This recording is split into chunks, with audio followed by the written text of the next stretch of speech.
A story filled with anonymous sources from The Atlantic has made some pretty salacious claims about Donald Trump. This is a continuation of what we're talking about. Yeah.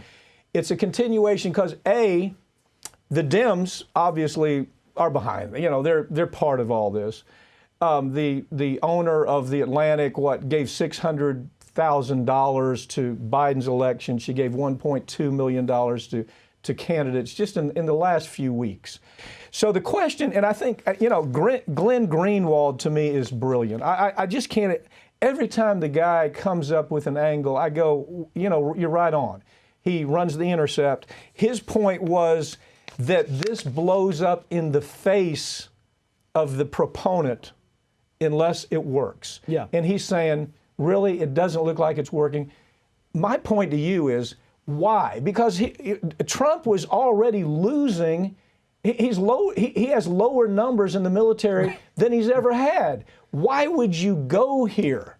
You see, knowing that they're going to use it you see, it's just the media coming after me. It's just Joe Biden jumping this whole thing up. What is your take on it? You know, a great poll came out from the Military Times last week. Donald Trump's approval rating with service members 42%? 38%. Oh, 38%. 38%. Okay. Yeah. That is remarkably low, especially for a Republican. Right. So this story came out after that poll was released. Yeah. And I don't know if it was supposed to be icing on the cake.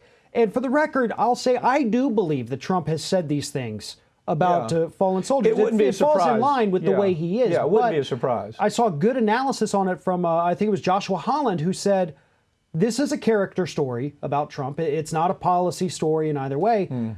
So what's the point of risking anything on this story? Because everybody already knows his character, and even people who like him don't like the character. Yeah. So you gain nothing from it. And it is a big risk. Yeah. Okay, it is a big risk. And Greenwald's point was this is more MSNBC, CNN pile. Now, he does such a great job following the story, the accusation made by Goldberg. Yeah. So Goldberg makes the accusation, well, I can't reveal my anonymous sources because I'm afraid they're going to be terrorized on Twitter. Really? Okay. So I'm not going to do that. But there's more stories coming and there's a lot more sources.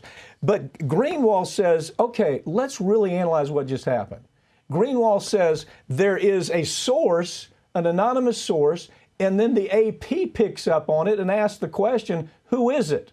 MSNBC comes in and just reinvents. There's a source. They don't have any news source. CNN says they don't have any news source, but they go with the story anyway.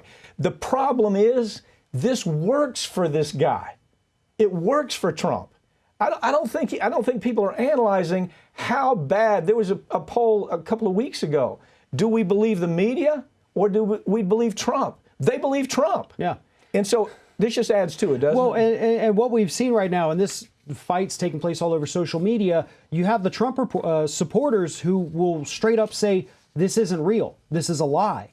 And then it causes fights, obviously, with the non-Trump supporters. They say, yes, it is. And so the whole thing is now devolved into this bickering online, distracting from real issues like the response to COVID and things like that. He wins in bickering. He does. Trump wins in bickering. And Goldberg, who thought he was going to do a good turn for the Democrats, just hurt him again, just like I've talked about before. This notion that CNN is going to win the election or MSNBC is going to win the election or this article by Goldberg is going to win the election, the Dems just don't think it through. This is going to fall flat, and he's going to use every bit of it the same way that he's using the threat of violence in the United States.